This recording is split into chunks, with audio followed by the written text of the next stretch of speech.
Changes to the personal independence payment could affect around 160,000 people. The government says it wants to reform the system to ensure support is given to the most needy. More details from Nikki Fox. 2 recent tribunals have broadened the scope around who is entitled to PIP. The first judgment found that needing support to take medication and monitor a health condition should be scored the same as requiring assistance to manage therapy, like dialysis at home. The second decided that someone who can't make a journey due to severe anxiety, for example, should be scored the same as, say, someone with a visual impairment. The government believes the changes will cost an extra £3.7 billion and wants MPs and peers to legislate to undo these rulings. The Minister for Disabled People, Penny Mordaunt, says she wants to restore the original aim of the benefit, but the government's own report points out that people with learning disabilities and dementia could be affected. Is it an insult to disabled people to suggest that those who are, quotes, taking pills at home who suffer from anxiety are not, quotes, really disabled? Labour insists that it is. The words were uttered by the head of Theresa May's policy board, the Conservative MP George Freeman. He was justifying the decision of ministers to reverse a tribunal ruling that those unable to travel, for example, because of severe anxiety, should be treated in the same way as those who are, say, blind or partially sighted.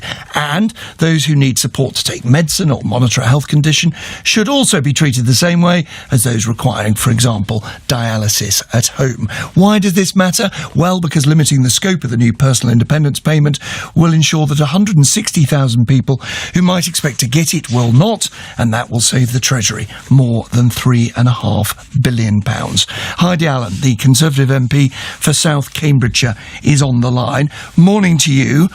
Good morning. Let's start with the language, because in a sense it's the easiest thing to understand in this rather complex and dense story about benefits. Do you regard people who suffer from anxiety taking pills at home as, quotes, really disabled? Well, that's the, assessment that needs to be done on a person-by-person basis. I've been looking at some of the detail of the ruling, and the judge talks about overwhelming physical distress. That's not the same as just being a bit uncomfortable. That sounds like somebody who suffers from severe mental health problems. And I think probably what the ruling is saying in that instance is that it's something that we're trying to do as a society, is put that mental health and physical health parity of esteem. And that's what that sounds like to me. But every case, of course, needs to be looked at on a one-on-one basis. Well, were the words right, though? It's a word uttered on behalf of the Prime Minister, saying that people taking pills at home who suffer from anxiety are not really disabled. Or are you saying it depends? Well, I don't think it's a judgment that MPs should be taking unless they're qualified, to be honest.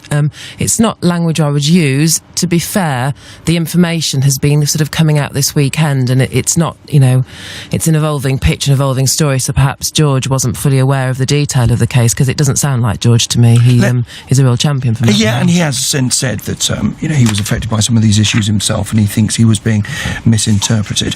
What about the policy, though? What the government are effectively doing is saving themselves quite a lot of money. These are cuts to benefits that will be paid in future, rather than money that's currently being received by anybody.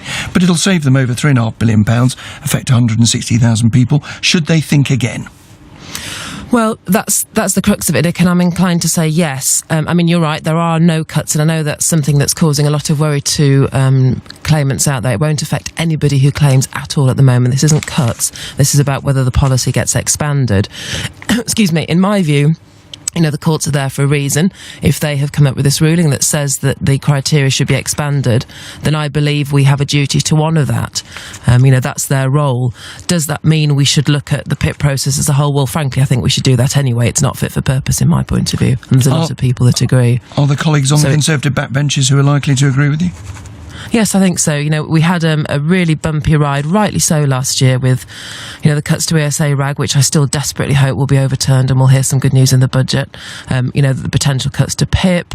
It was not a good year, and we need to do better, because Penny Mordaunt, I know, is working exceptionally hard to improve opportunities, employment. She's the Disabilities Minister, for example. That's right, yes. So but your this message, to me just sends the wrong. Is don't do it. Don't do it, and if you do it, there are enough Tory MPs who'll rebel, cooperate with the opposition parties, and you'll be defeated. Yeah, if I was in her shoes, I would, I think, take the financial hit, say, well, okay, this is, we need to accept this. Now let's really look at this PIP policy, which is something that needs to happen anyway, and just review the whole thing from top to bottom. And I think, in the end, if we did that, we'd work hand in hand with charities and people who are disabled, because they would know we were trying to build a system that works. The one at the moment doesn't. And this ruling, I think, has proven that. Thank you for joining us. Obviously, we'd like to talk to Penny